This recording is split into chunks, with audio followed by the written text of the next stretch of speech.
What drives someone to destroy a place built on joy, all for a fleeting moment of defiance? In the small town of Willow Creek, our beloved mini golf course, Green Haven Putt-Putt, was more than just a quirky attraction. It was the heart of our community. Families laughed under the summer sun. Kids chased neon golf balls through whimsical tunnels, and couples shared shy smiles over missed putts. For years, it was a sanctuary of simple happiness, lovingly crafted by my father, Tom, who poured his soul into every painted windmill and hand-carved obstacle. But one reckless night, a woman named Karen dismantled it all on a dare, leaving us to pick up the pieces of a dream and a devastating truth that would unravel everything. I'm Emily, Tom's daughter, and I grew up sweeping the AstroTurf and polishing the clown statues that dotted Green Haven. At 28, I managed the place alongside my best friend, Javier, a local artist who'd added vibrant murals to the course's walls. My father, now in his late 60s, still tinkered with the course daily, adjusting the water wheel's flow or tweaking the pirate ship's cannon to fire a perfectly timed puff of smoke. Green Haven wasn't just a business. It was our legacy, a testament to my father's belief that joy could be built one putt at a time. That summer, Karen Miller swept into Willow Creek like a storm cloud. She was a real estate agent from the city, sharp-tongued and always dressed in crisp blazers, her heels clicking with purpose. She'd moved to town to oversee a condo development, and from the moment she arrived, she made it clear she saw our little course as an eyesore. "This tacky place drags down property values," she'd sneer, sipping coffee at the diner while locals glared. We ignored her. Green Haven had survived floods, recessions, and even a runaway lawnmower incident in '09. Karen was just noise until she wasn't. It was a humid July evening when everything changed. Javier and I were closing up, the neon lights casting a soft glow over the empty course. My father had gone home early, leaving us to lock the gates. As we counted the day's earnings, a burst of laughter echoed from the parking lot.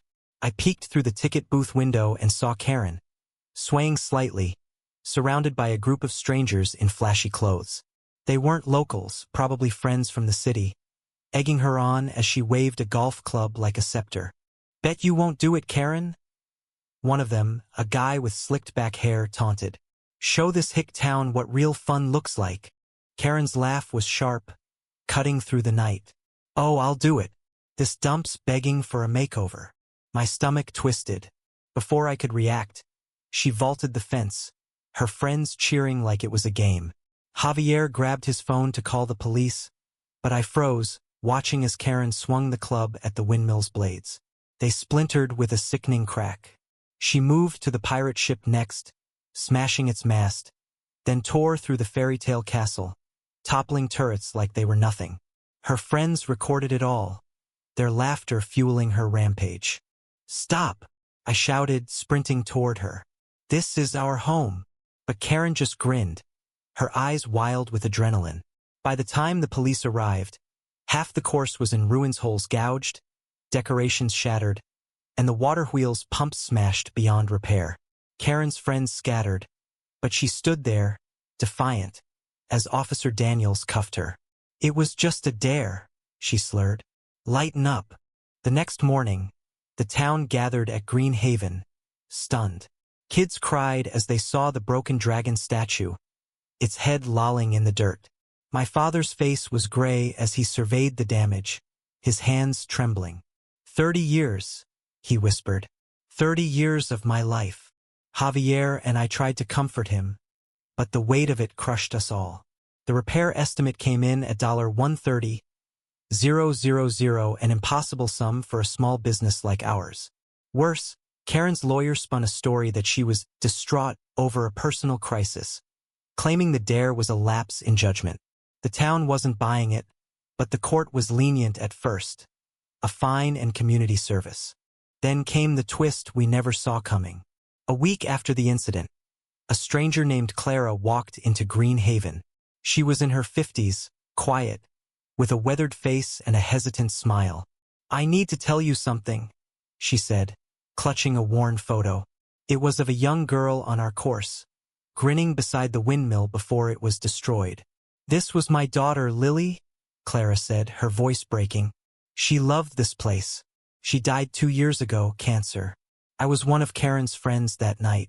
I didn't stop her. I'm so sorry. Clara's confession hit like a punch. She wasn't just a bystander.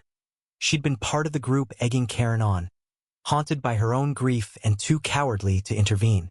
She'd come to make amends, offering to testify about Karen's premeditated intent. Her words changed everything.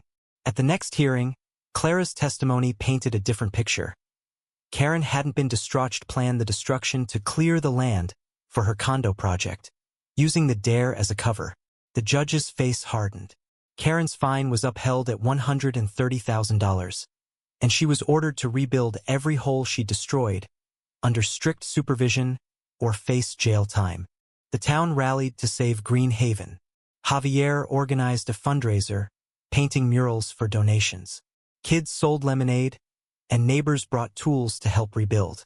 But my father's spirit was broken.